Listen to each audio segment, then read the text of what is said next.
Ya, assalamualaikum warahmatullahi wabarakatuh. Selamat malam, salam sejahtera untuk kita semua. Ya, kembali lagi bersama saya Muhammad Abrar Yusra dari PMAK Migas, Prodi Teknik Instrumentasi Kilang tingkat 2. Pada kesempatan kali ini saya akan menjelaskan tentang multiplexing pada komunikasi data. Langsung saja. Jadi bisa dilihat multiplexing adalah rangkaian yang memiliki banyak input tetapi hanya satu output. Dan dengan menggunakan sinyal-sinyal kendali, kita dapat mengatur penyaluran input tertentu kepada outputnya, sehingga memungkinkan terjadinya transmisi sinyal yang banyak melalui media tunggal. Nah, jadi kalau dari pengertian multiplexing ini sendiri dapat dibaca. Nah, jadi dia itu singkatnya adalah penggabungan dua sinyal atau lebih untuk disalurkan ke dalam satu saluran komunikasi seperti itu. Nah, kemudian alasan menggunakan multiplexing. Kenapa kita harus menggunakan multiplexing? Itu pertama ada menghemat biaya penggunaan saluran komunikasi, kemudian memanfaatkan sumber daya seefisien mungkin, kemudian kapasitas terbatas dari saluran telekomunikasi dapat digunakan dengan semaksimal mungkin seperti itu. Nah, selain itu keuntungan multiplexing antara lain yaitu dapat dilihat host hanya butuh satu port input atau output untuk end terminal. Hanya satu line transmisi yang dibutuhkan, menghemat biaya penggunaan saluran komunikasi, memanfaatkan sumber daya seefisien mungkin, menggunakan kapasitas saluran semaksimal mungkin. Karakteristik permintaan komunikasi pada umumnya memerlukan penyaluran data dari beberapa terminal ke titik yang sama. Nah, sedangkan ini adalah gambar fungsi multiplexing dalam bentuk yang sederhana dapat dilihat ada MUX dan DMUX di situ.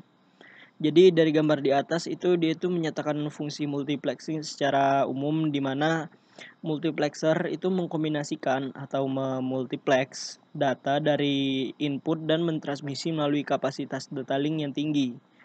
Dan demultiplexer akan menerima aliran data yang di multiplexer tadi dan dari data tersebut akan mengirim ke line output yang diminta. Seperti itu. Nah, kemudian ada jenis-jenis multiplexing. Dari ada frequency division multiplexing atau FDM, time division multiplexing atau TDM, kemudian statistical time division multiplexing atau STDM. Nah, langsung saja kita bahas yang pertama itu ada frequency division multiplexing. Jadi dia itu adalah MUX yang paling umum dan banyak dipakai dengan penumpukan sinyal pada bidang frekuensi. Kemudian data yang dikirimkan akan dicampur berdasarkan frekuensi. Nah, jadi dia ini seperti gabungan banyak kanal input menjadi sebuah kanal output berdasarkan sinyal frekuensi. Nah, dia ini juga digunakan ketika bandwidth dari medium melebihi bandwidth sinyal yang diperlukan untuk transmisi.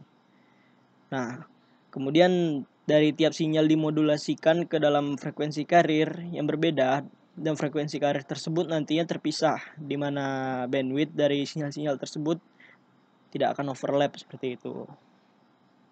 Nah, untuk karakteristik sendiri dapat dibaca FDM dimungkinkan bila lebar pita media transmisi digunakan lebih lebar pita yang diperlukan dari sinyal-sinyal yang ditransmisikan tadi ya.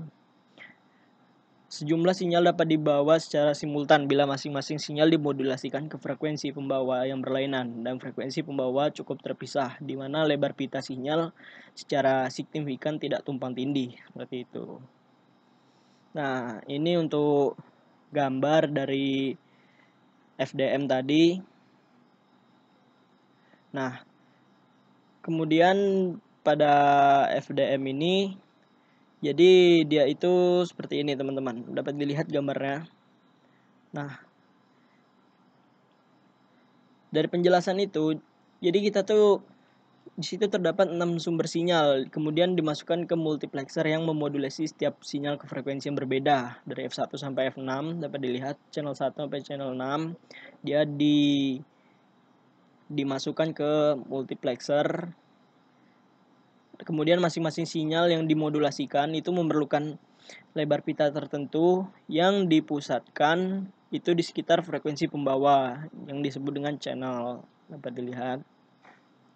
Nah, selain itu contohnya itu penggunaan FDM itu dia itu pada siaran radio, dan FDM ini juga dikenal dengan kode transparan seperti itu. Nah, kemudian ada time division multiplexing atau TDM.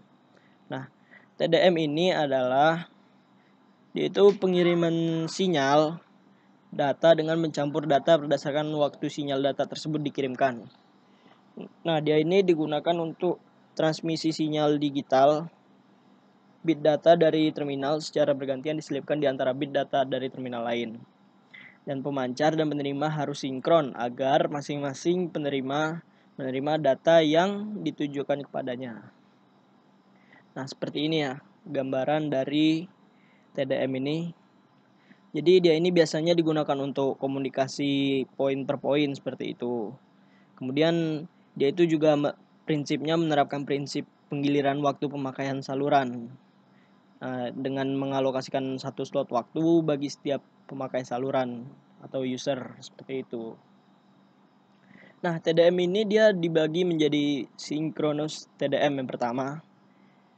Jadi synchronous TDM itu memungkinkan bila rate data dari suatu media bisa melebihi rate data dari sinyal digital yang ditransmisikan. Sinyal-sinyal digital multiple atau sinyal analog yang memuat data digital lambat laun akan dibawa melalui jalur transmisi tunggal melalui interleaving bagian-bagian dari setiap sinyal.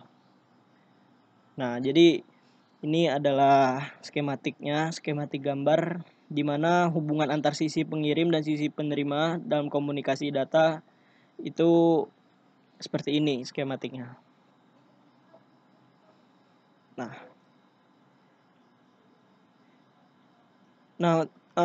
Jadi tadi itu untuk TDM sendiri, dia itu prinsip kerjanya berkebalikan ya dengan FDM, dan dia itu ada time slotnya, kemudian pembagian kanal-kanalnya itu menjadi sebuah keseluruhan output berdasarkan waktu. Dan dia ini digunakan ketika data rate dari medium melampaui data rate dari sinyal digital yang ditransmisikan seperti itu.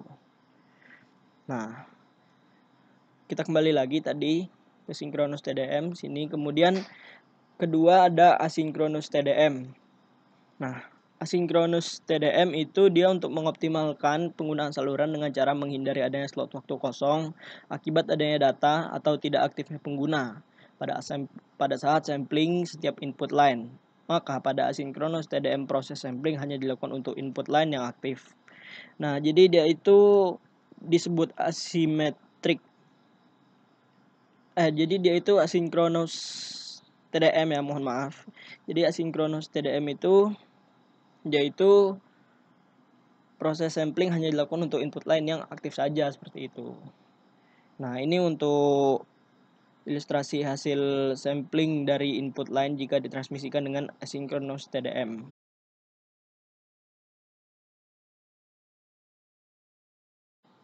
Ya, jadi di sini kita akan melanjutkan yang tadi.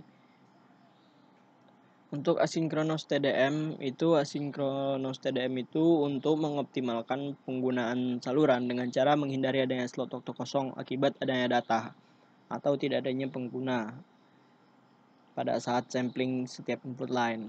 Maka pada asynchronous TDM proses sampling hanya dilakukan untuk input line yang aktif saja seperti itu.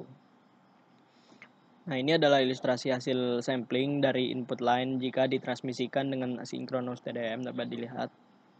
Jadi ada dua frame 1, frame 2. Dapat dilihat ya. Kemudian TDM link control. Nah, TDM link control adalah deretan data yang ditransmisikan yang tidak memuat header dan pasangannya yang kita asosiasikan dengan transmisi sinkronus. Alasannya ialah tidak diperlukannya mekanisme kontrol yang disediakan oleh protokol data link. Nah, kemudian statistik time division multiplexing atau STDM. Nah, jadi STDM ini dia itu juga dikenal sebagai asynchronous TDM dan intelligent TDM, yang dimana dia ini memberikan kanal hanya pada terminal yang membutuhkan dan memanfaatkan sifat lalu lintas yang mengikuti karakteristik statistik. Nah, dia ini dibagi menjadi pertama ada Asymmetric Digital Subscriber Line atau ADSL yang merupakan suatu teknologi modem yang memiliki kecepatan pentransferan data 1,5 Mbps sampai 8 Mbps untuk mendukung implementasi layanan multimedia pada jaringan broadband dengan menggunakan satu pair kabel tembaga. Nah, dia ini itu disebut ADSL itu juga karena rate atau kecepatan transmisi dari arah downstream itu lebih besar dibanding dari arah upstream, atau dari downstream itu dari sentral ke pelanggan, sedangkan upstream itu pelanggan ke sentral. Nah, dapat dikatakan juga bahwa kecepatan transmisi dari arah downstream berbeda dengan dari arah upstream.